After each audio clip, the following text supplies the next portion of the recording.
আপনাদেরকে সাক্ষী রেখে বলছি যে রাজনৈতিক দল হিসেবে কারো প্রতি আমাদের কোনো ক্ষোভ নেই, আমরা সবাইকে ক্ষমা করে দিলাম।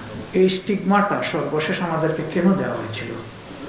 আন্দোলনটাকে ডাইভার্ট করার জন্য, ইস্যু ডাইভার্ট করার জন্য। অনাকাঙ্ক্ষিতভাবে এ মাসের 1 তারিখ হঠাৎ করে আমাদেরকে নিষিদ্ধ ঘোষণা করা হলো। যে ছাত্র সংগঠনটি আমাদেরকে ভালোবাসে, আমরা যাদেরকে ভালোবাসি তাদেরকেও নিষিদ্ধ করা হলো। কোন প্রেক্ষাপটে?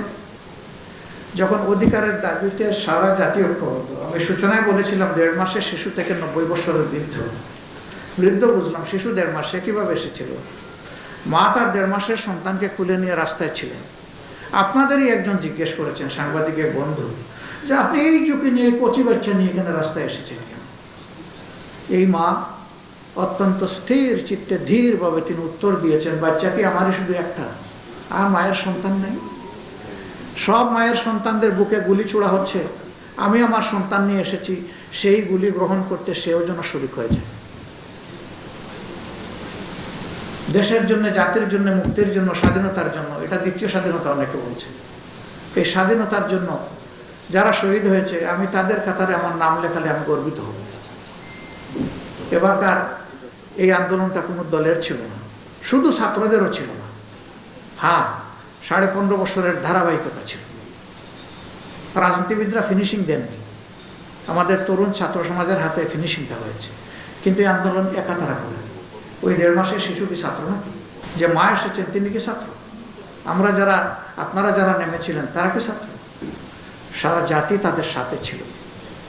তবে এইখানে ছাত্রদেরকে, তরুণদেরকে ডিসকারেজ করার অথবা প্রতিপক্ষ মনে করার কোনো কারণ নেই।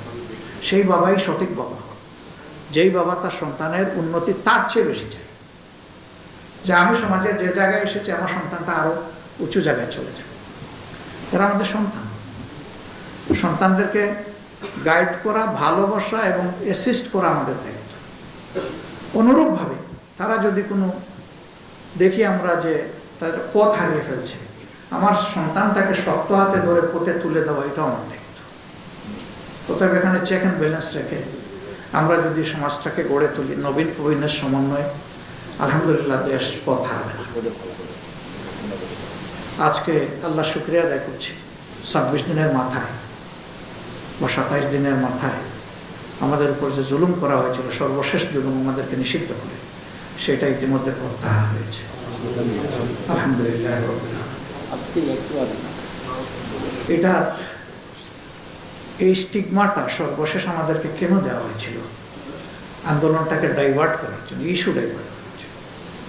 হয়তো বা কেউ কেউ চেয়েছিলেন যে এরকম কিছু একটা করলে জামাতে ইসলামী তার সমস্ত শক্তি নিয়ে রাস্তায় নামবে, প্রতিবাদ করবে, তখন অন্য কিছু হবে এটাকে কেন্দ্র করে, এবং যে মূল ইস্যুর স্রোতধারা তৈরি হয়েছিল এটা তখন ওইদিকে চলে যাবে।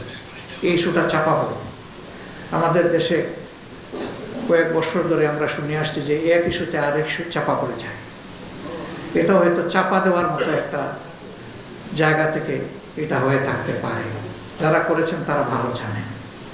আপনাদেরকে সাক্ষী রেখে বলছি যে রাজনৈতিক দল হিসেবে কারো প্রতি আমাদের কোনো ক্ষোভ নেই, আমরা সবাইকে ক্ষমা করে দিলাম।